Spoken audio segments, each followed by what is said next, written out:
Hello friend, स्वागत है आपके अपने यूट्यूब चैनल मैथ क्लासेज में। आइए आज पढ़ेंगे हाई स्कूल प्राथमिक गणित 2। दासगुप्ता प्रसाद ठाकुर का है। हाई स्कूल प्राथमिक गणित भाग 2 कक्षा 10 के लिए भारती भवन गणित का किताब है बिहार बोर्ड का। पढ़ेंगे आयतन और पृष्ठीय क्षेत्रफल। आयतन और पृष्ठीय क्षेत्रफल अध्याय 2 का है। प्रश्नावली 2 है। अध्याय 2 का प्रश्नावली 2 है। पिछले वीडियो में 4 नंबर क्वेश्चन तक हल कर चुके हैं। 5वां नंबर क्वेश्चन है 15 मीटर लंबे और 12 मीटर चौड़े खेत के एक कोने में 15 मीटर लंबा है और 12 मीटर चौड़ा एक खेत है। इसके एक कोने में, ठीक है, एक कोने में 8 मीटर लंबा और 2.5 मीटर चौड़ा, 8 मीटर लंबा हो गया और 2.5 मीटर चौड़ा हो गया, ठीक है, और 2 मीटर गहरा गड्ढा खोदा गया है, ठीक है। 2 मीटर गहरा गड्ढा खोदा गया है। ये गड्ढा है, ठीक है, ये क्या है, गड्ढा है। ये खोदा गया 2 मीटर गहरा, ठीक है। लंबाई, चौड़ाई और ऊंचाई दिया हुआ, ठीक है। इसका गड्ढा खोदा गया है, उसका दिया हुआ है, ठीक है, खोदा गया है। और मिट्टी को खेत के शेष भाग में एक समान रूप से शेष भाग जो बचा हुआ है, ये जो शेष भाग जो बचा हुआ है इस पर एक समान, ये जो मिट्टी गड्ढा खोना गया है यही मिट्टी के इसमें फैला दिया गया है एक समान भाग से, ठीक है। यही मिट्टी यहाँ फैला दिया है गड्ढा खोनकर। इसमें से जो गड्ढा खोना गया है 8 मीटर लंबा और 2.5 मीटर चौड़ा और 2 मीटर गहरा गड्ढा खोना गया, वो मिट्टी के इस पर समान भाग से फैला दिया गया है, ठीक है, समान रूप से फैला दिया गया है। ज्ञात कीजिए कि खेत की सतह की ऊंचाई कितना उठ जाता है। खेत की सतह की ऊंचाई कितना उठ जाता है, मतलब ये चीज़ का ज्ञात करना है, इसका ऊंचाई कितना उठ जाता है, ठीक है। तो यहाँ पे मान लेंगे सबसे पहले ऊंचाई इसका, माना कि खेत की तल का ऊंचाई h मीटर उठ जाता है। माना कि यहाँ पे मान लेंगे, माना कि खेत का तल h मीटर ऊंचा उठ जाता है।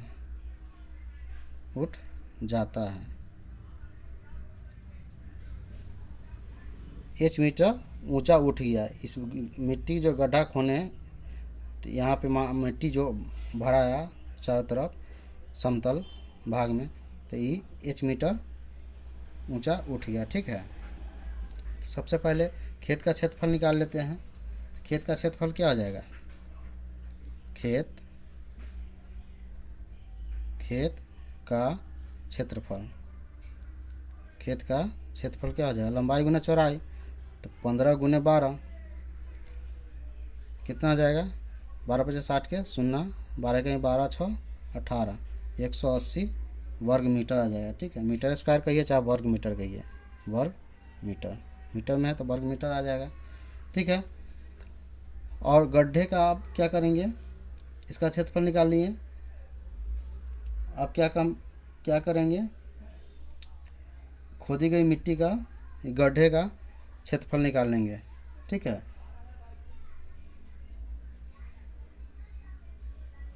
मिट्टी खोदी गई भाग का क्षेत्रफल, ठीक है, मिट्टी खोदी गई भाग का क्षेत्रफल, मिट्टी खोदी गई भाग का क्षेत्रफल,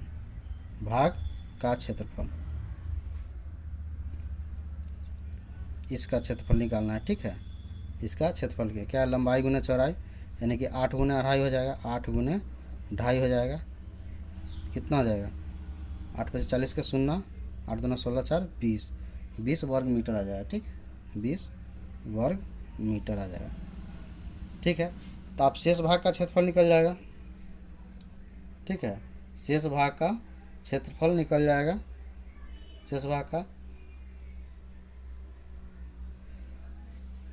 खेत के उस भाग का क्षेत्रफल जिसमें मिट्टी फैलाई गई, ठीक है। खेत का लिखेंगे, खेत के उस भाग का क्षेत्रफल, उस भाग का क्षेत्रफल जिसमें मिट्टी फैलाई गई, मिट्टी मिट्टी मिट्टी मिट्टी फैलाई गई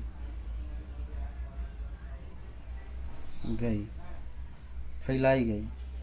क्या हो जाएगा, जिसमें मिट्टी फैलाई गई तो पूरे के क्षेत्रफल में से इसका क्षेत्रफल घटा लेंगे। पूरे का क्षेत्रफल कितना है, 180 माइनस 20, 160 वर्ग मीटर, 160 वर्ग मीटर। बाकी बात इसका क्षेत्रफल कितना आ गया, 160 वर्ग मीटर आ गया। ठीक है, आगे है, अब निकालना क्या है, इसका एच निकालना है। ठीक है, तो उठे हुए खेत का आयतन, ठीक है, अब बराबर हो जाएगा इसका आयतन। ठीक है, उठे हुए खेत का आयतन, जितना मिट्टी उठेगा उसी का आयतन निकलेगा। तो यहाँ पे लिखेंगे उठे हुए खेत का आयतन, उठे हुए खेत एच मीटर उठे हुए, ठीक है, एच मीटर उठे हुए खेत का आयतन बराबर क्या हो जाएगा, गड्ढे का आयतन। ठीक है, गड्ढा का आयतन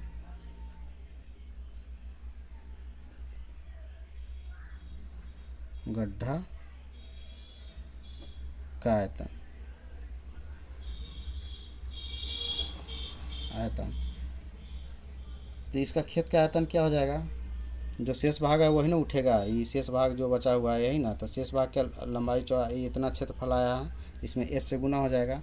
तो 160 गुने एच बराबर क्या हो जाएगा, गड्ढे का आयतन क्या है, लंबाई गुने चौड़ाई गुने ऊंचाई, 8 गुने 2.5 गुने 2। ठीक है, तो यहाँ से एच निकल जाएगा, एच बराबर क्या हो जाएगा, 8 गुने 2.5 गुने 2 बटा 160। ठीक है, इसको काट देंगे, 8 दूना 16, 20 मरतबे, 2 से कटेगा 10 मरतबे। ठीक है, 2 से कट गया 10 मरतबे। ठीक है, तो एच बराबर आ गया कितना, 2.5 बटा 10, यानी क्या हो जाएगा, 10 से भाग देंगे तो कितना हो, 0.25 मीटर। ठीक है, मीटर में आ जाएगा, यह मीटर स्क्वायर है, यह मीटर के घन मीटर में आएगा।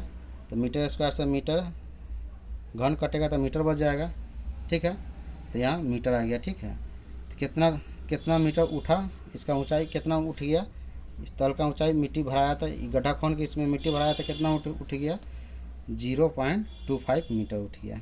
ठीक है, तो यही एच बराबर क्या हो गया, 0.25 मीटर, यही इसका आंसर हो गया। ठीक है, आगे है नेक्स्ट क्वेश्चन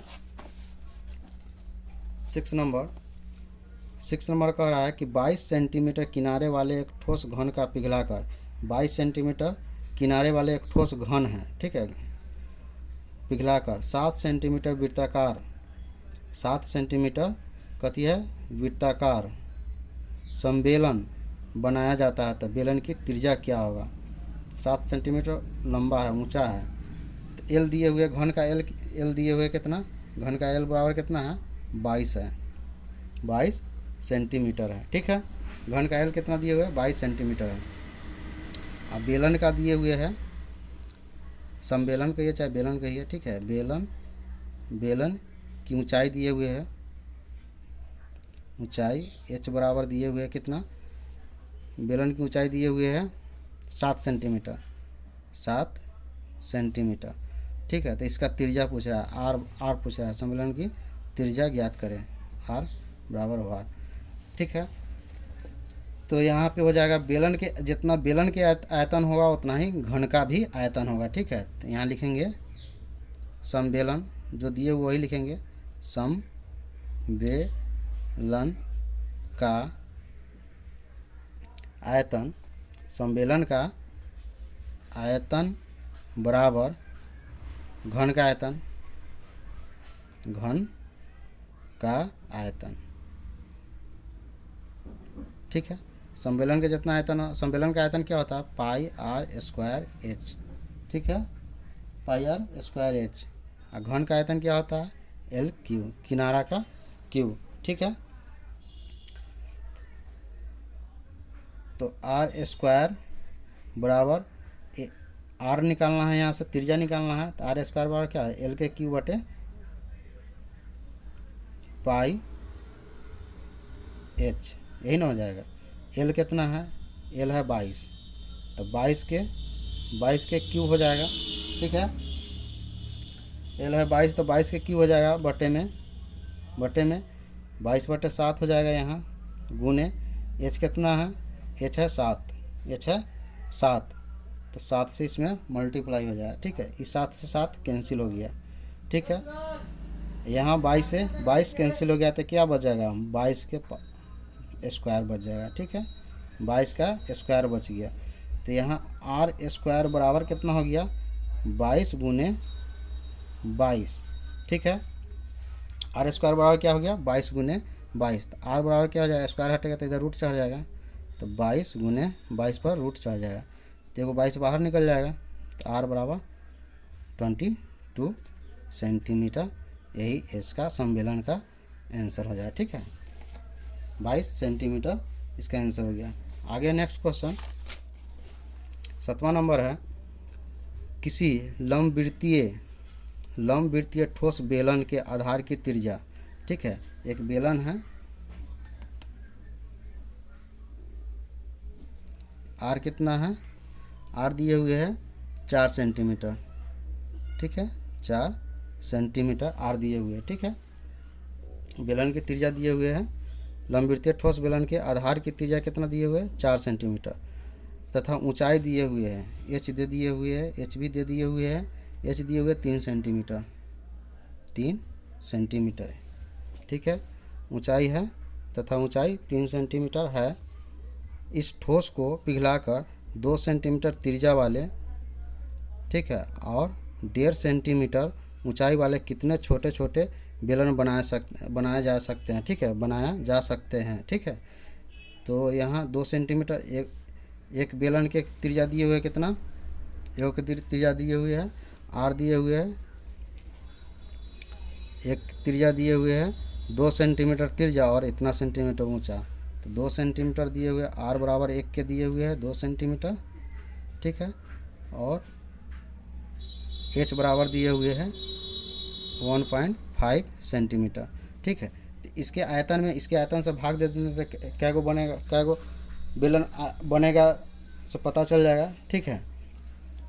तो यहाँ पे लिखेंगे, तो छोटे छोटे बेलन की संख्या बराबर, ठीक है, लिखेंगे छोटे छोटे बेलन की संख्या बराबर, छोटे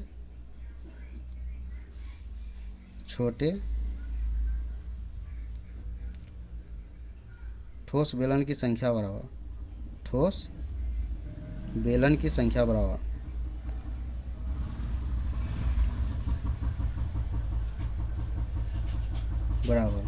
क्या हो जाएगा, इसका आयतन क्या हो जाएगा, पाई आर स्क्वायर एच बटे पाई आर स्क्वायर एच, समझ गए। पाई से तो पाई कैंसिल हो ही जाएगा, आर के मान है 4 के स्क्वायर गुने एच है 3 बटे 2 के स्क्वायर गुने 1.5, ठीक है। ये हो जाएगा 16 गुने 3 बटे 4 गुने 1.5, 4 चौका 16 कट गया, 4 चौका 16 कट गया, ठीक है। ये दशमलव हटाएंगे तो ऊपर 10 से मल्टीप्लाई हो जाएगा, 3 से काटेंगे 5 3 15, 5 दूना 10, ठीक है। तो ऊपर क्या बच गया, 4 गुने 2, यानी कि 8 गो बेलन बनेगा, 8 इसका राइट आंसर हो जाएगा, ठीक है, 8 इसका राइट आंसर हो जाएगा। तो ये वीडियो आपको कैसा लगा कमेंट बॉक्स में ज़रूर बताएं, और वीडियो को लाइक एवं चैनल को सब्सक्राइब ज़रूर करें। Thank you.